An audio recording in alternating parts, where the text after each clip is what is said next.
Hello, beautiful light-filled souls. So I am back to teaching this semester, and it's been great to see students in person. And it really made me think that, what do I want to provide to the spiritual community? I teach creative writing. I have my MFA in creative writing. I love encouraging creativity in people. And I also use intuition from the other side in my teaching and when I am writing. So there's a lot of courses out there that are called intuitive writing courses.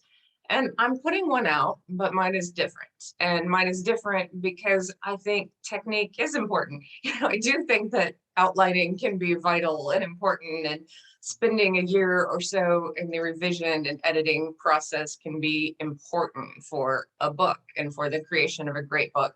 However, I think that guidance is important because at the end of the day, I can give you lots of tools and tips, and so can other writers, but you do have to listen to your own intuition for your project.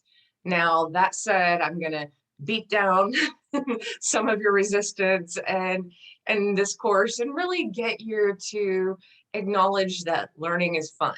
And anyone, whether you have a degree in creative writing or not, who sets down to write a book is going to learn along the way. And learning and growth can be beautiful and painful, but together in community, it can be even more fun because I found that it's the support of others and it's the audience that you're talking to that makes writing so much fun. So how is this course different from some intuitive courses out there? So some intuitive courses kind of rebel against all of academia and technique and say, just listen to your soul and write what needs to be written. And I'm all for that if it turns out great. But I have to say that, books like if you can write a Jonathan Livingston Seagull without an outline and it just comes out of you, then great, do it.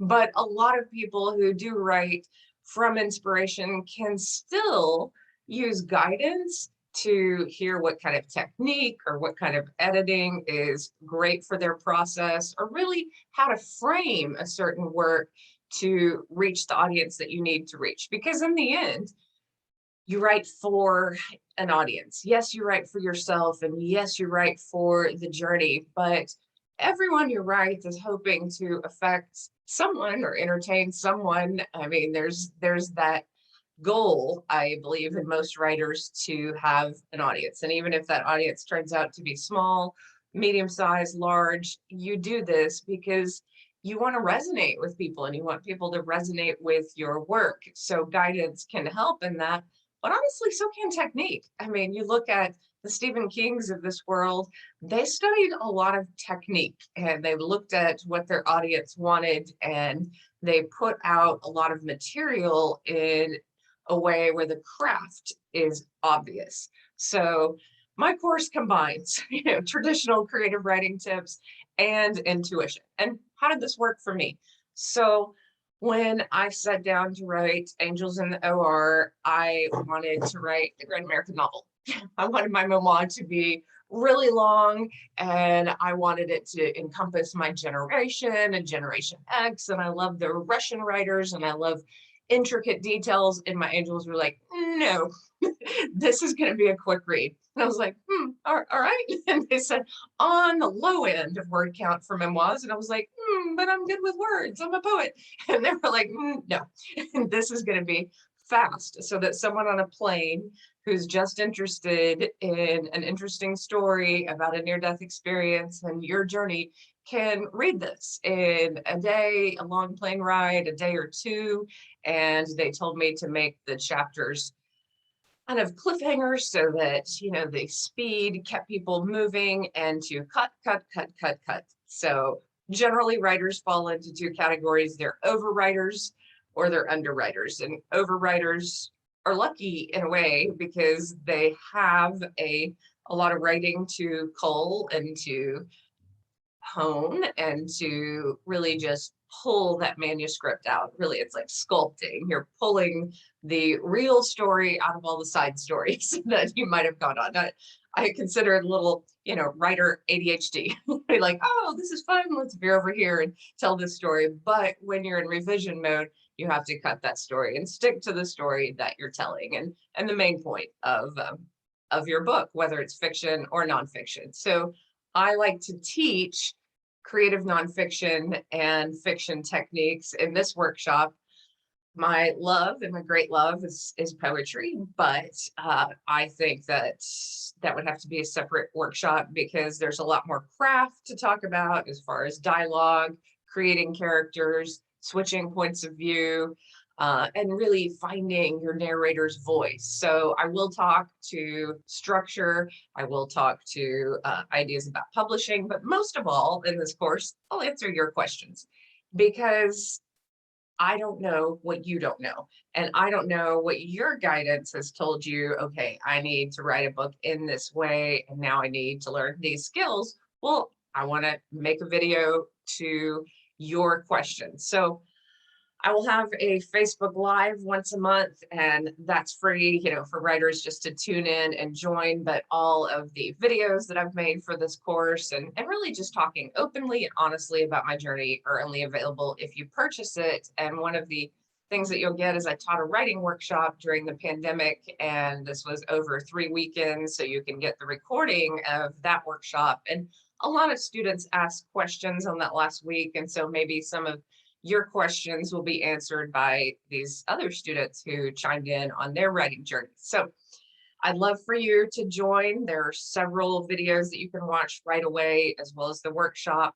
But I want to hear your questions. So when you join, tell me what you're working on. If you're working on creating better dialogue, then we'll talk about it. And you don't have to be a master of all elements of writing. So maybe you have a strong narrator's voice, but you struggle with dialogue.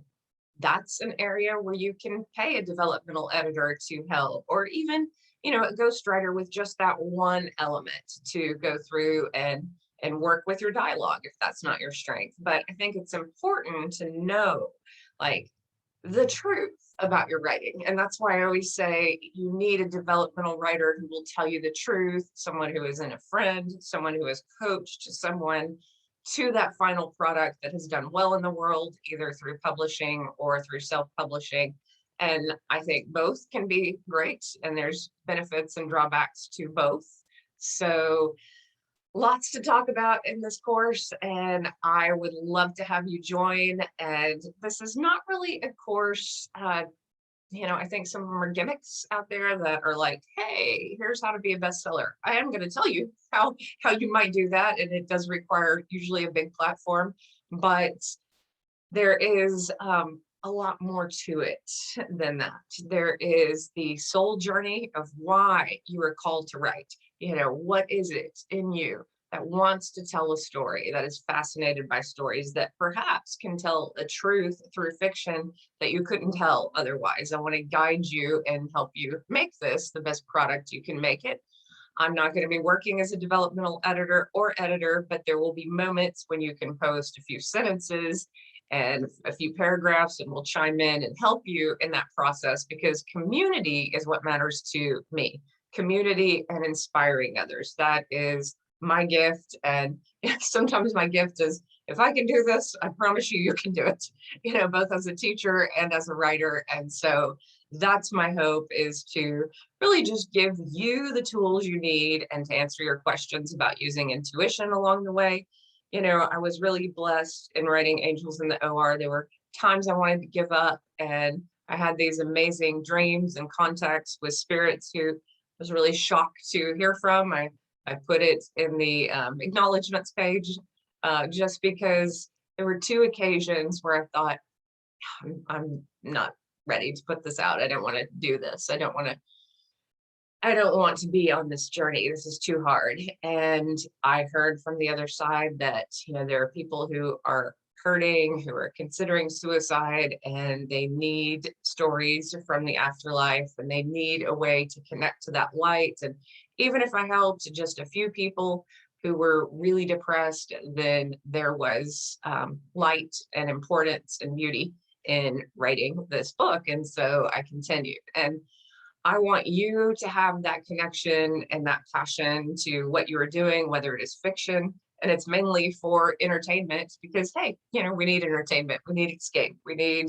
that inspiration, that drama to lose ourselves in. And everyone who is a writer has probably had that moment where they picked up a book and they just fell in love with the character and they felt like they lost a friend when they put that book down. So I know that maybe that's what you want to do for others, or you want to make them think in a way that is just absolutely beautiful. And I don't know why Jonathan Livingston Seagull, Richard Bach's book keeps coming to mind, but I think telling spiritual stories in fiction is important. And even though I wrote a memoir, I think sometimes fiction can be accepted on a deeper level by a larger amount of people. And so if you're writing fiction, I am all for that. Of course, if you're writing a memoir, that's really up my alley. And I have a lot of advice and a lot of support to give in that area as well. But links below, and I am happy to see you. And if you aren't writing, but you know someone who is writing, please share this link with them. I'd love to have them join. May you be blessed.